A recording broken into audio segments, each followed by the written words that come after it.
ఈ భౌతికమైన మందిరాన్ని కట్టేటప్పుడు పెద్ద పెద్ద గుండ్లు అడ్డపడ్డాయి, పిల్లర్స్ వేయకోకుండా. దాన్ని తొలగించడానికి చాలా పరికరాలు వాడాం.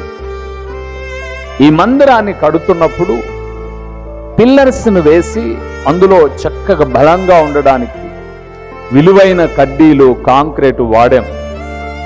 ఏ వ్యక్తి అయినా ఇల్లు కట్టేటప్పుడు ఆ లోపల ఉన్నటువంటి మట్టి లూజ్గా అంతా ఉన్నప్పుడు దాని మీద కట్టడు.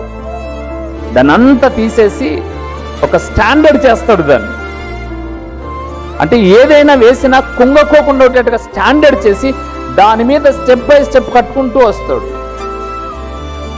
అలాగే ఆత్మ సంబంధమైన మన దేహం అనే మందిరాన్ని కట్టుకోవాల్సి వచ్చినప్పుడు వ్యర్థమైనవి, లూజుగా ఉన్నటువంటి దుమ్ము, ధూళి లాంటి వ్యర్థమైన ప్రతి వాటిని ఏం చేయాలి? మనము తీసేసుకోవాలి.